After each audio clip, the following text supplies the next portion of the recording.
Hello everyone and welcome to the Vortex, where lies and falsehoods are trapped and exposed. I'm Michael Voris, coming to you from our fall retreat at sea, where our theme is Catholics were first. We were here first, meaning the New World, specifically the lands that eventually became the United States. However, despite the arrival of both Spanish and French Catholic explorers at roughly the same time, it was the British Protestants that prevailed in overrunning the eastern seaboard and eventually the continent. Why? Catholics were here almost 100 years earlier, so you'd think with that gigantic head start like that, the Protestants wouldn't have stood a chance.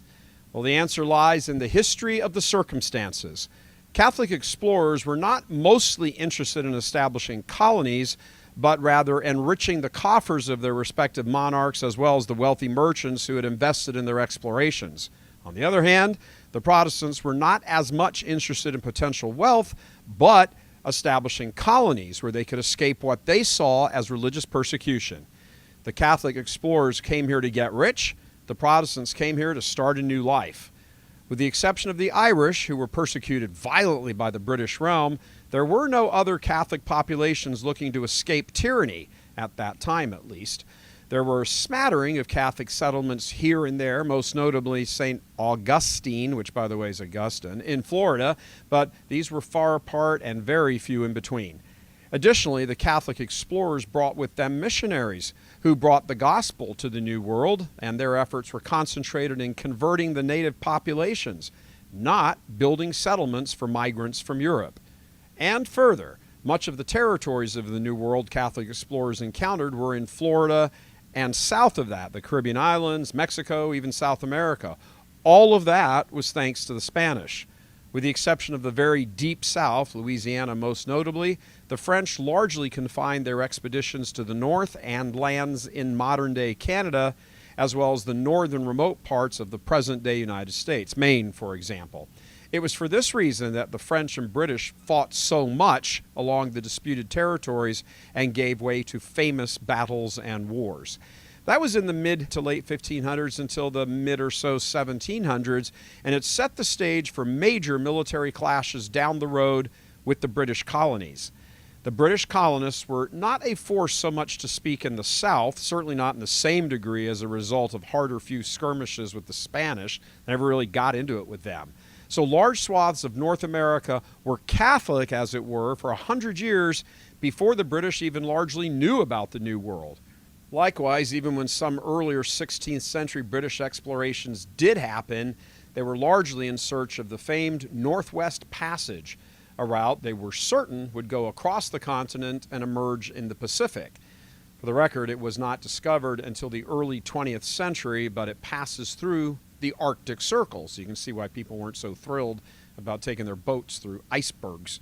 The French and British explorations were then centered on commerce, and their efforts concentrated in the northern regions of the continent. The Spanish had the same motivations, but focused their efforts in the southern regions and even further south. Establishing settlements and colonies was not the priority. There hadn't even been a driving need.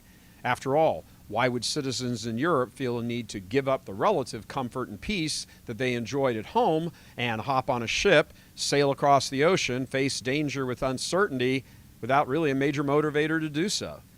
For the time, the desire for wealth and return on investment would have to suffice. And so it did, for roughly a century from the time Columbus landed in what is the modern-day Bahamas. However, religious strife in England produced the needed motivation, and in 1620, about 100 passengers and 30 crew jumped on the Mayflower.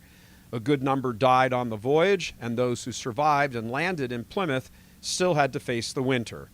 By the time winter had passed, that first group of about 130 had dwindled down to barely 50, owing to starvation and disease. It was a very inauspicious beginning. It was not the first colony established by the English, however. That was in Jamestown in 1607, but it was the first that rejected the Church of England, which to these pilgrims was way too Catholic.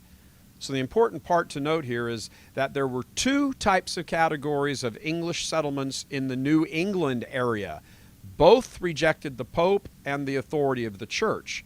But one group, the Puritans, who settled in Massachusetts Bay a handful of years later and who were okay with the Church of England, wanted it to be purified of Catholic remnants from within, hence their name, the Puritans. The other group, the Pilgrims, wanted nothing to do with the established English church, and they set off to forge their own worship. They eventually transformed into Congregationalists. It was the beginning of a very uneasy relationship among Protestants in the New World as the so-called Reformation barely turned 100. What it would mean for Catholics coming here, however, would prove to be eventually tragic. Coming to you from on board this year's Fall Retreat at Sea, I'm Michael Voris. God love you.